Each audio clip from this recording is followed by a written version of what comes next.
سڵاوتان نەبێت لە شارپرێسەوە هەواڵی ڕۆژتان پێشکەشەکەم سەرەتاش بە گرنگترین ناونیشانەکان دەست پێ دەکەن. هۆشداری لە دووبارە سەرهەڵدانەوە و کاری تیرۆریستی چەکدارانی داعش دەدرێت. کۆمسیۆن پارتی و یەکێتی لە سزادانیان ئاگادار دەکاتەوە. دۆلار بەردەوامە لە بەرزبوونەوە و نزیکەی 9,000 دینار چۆتە سەربەهاکەی.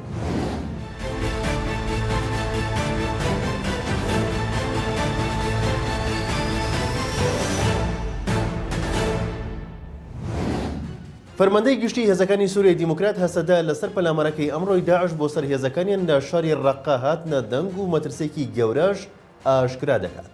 لە تیویتێکدا مەزلوم عەبدی فەرماندەی هێزەکانی هەسەدا ڕایگەاندووە لە نزیکە و بەوردی بەدوادەچوون بۆ جموجۆڵی شانە تیرۆریستەکانی داعش لە شاری ڕەققە دەکەین. وتیشی بەداخەوە لە پەلامارەکەی ئەمڕۆی داعش بۆ سەر دامەزراوە ئەمنی و سەربازیەکانمان 6 شەڕبانی هەسەدە و کارمەندی ئاسایی شەید بوون و ژمارەیەکی دیکەشیان بریندار بوون. لەو ڕۆوە ئاشکرای کرد هاوکات لەگەڵ ئەم کردەوە تیرۆریستیانە هەڕەشەکانی تورکیاش لە دژی ناوچەکە بەردەوامن. لە کۆتایی تیویتەکەشدا مەزلوم عەبدی مەترسێکی گەورەی ڕاگەیاندووە و دەڵێت بە جۆرەی ئەو زانیاریانەی لە ڕەقەوە دەست ئێمە کەوتون داعش ئامادەکاری مەترسیدار دەکات. بۆیە تاکید دەکەمەوە نابێت بەکارێکی سادە و ئاسایی چاودێری ئەو جموجۆڵانە بکرێت.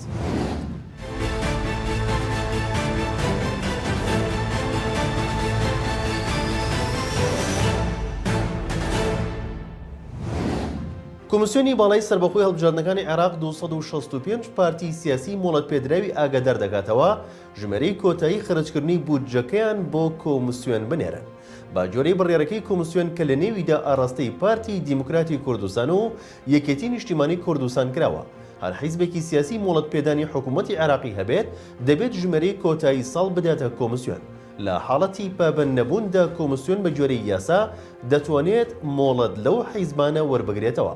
هەر بە جۆری بڕیارەکە ئەو حیزبەی پابەند نەبێت سزا دەدرێت کە داخستنی پارتەکە و کشانەوەی مۆڵەتەکەی و ڕێگری لە پارەدارکردنی گرنگترین ئەو سزایەنەن کە لە دەسەڵاتی کۆمسیۆندایە.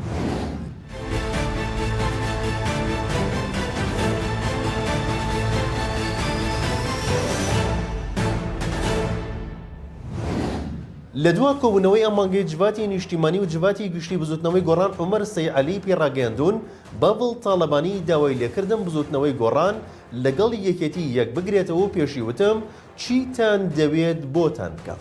ڕۆژی 24 ئەم مانگە جواتی نیشتیمانی و جواتی گشتی بزوتنەوەی گۆڕان دوا کۆبوونەوەی ئەم ساڵیان ئەنجامدا و تیایدا عومەری سەیدعەلی ڕێخەری دەستەکارکێشەوەی بزوتنەوەی گۆڕان پێڕاگەیاندون بەڵ تاڵەبانی داوای لێکردن بزوتنەوەی گۆڕان لەگەڵ یەکێتی یەک بگرێتەوە و پێشی وتوم چیتانەوێ بۆتان بکەم.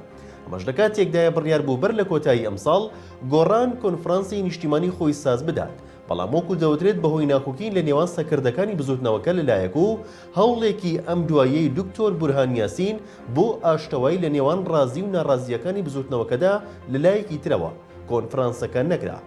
سەبارەت بە چارەنووسی گۆڕان لە هەرێمی کوردستان و عێراقی شۆن قلیاسانی سەرۆکی لیژنەی ئامادەکاری کۆنفرانسی نیشتیمانی بزوتنەوەی گۆڕان ڕایگەیاندووە با بۆچوونی من گۆڕان لە بەردەم سێ بژاردەدایە: یەکگرتن لەگەڵ یەکێتی یان ڕێخستنەوەی ناوماڵی گۆڕان و ڕێکەوتن لەگەڵ ناڕازیەکان کە گوڕێک بە بزوتنەوەکە دەدات، یاخود بەردەوامیدان بە دۆخی ئێستا کە زیاتر بزوتنەوەکە بەرەو پوکانەوە دەبات.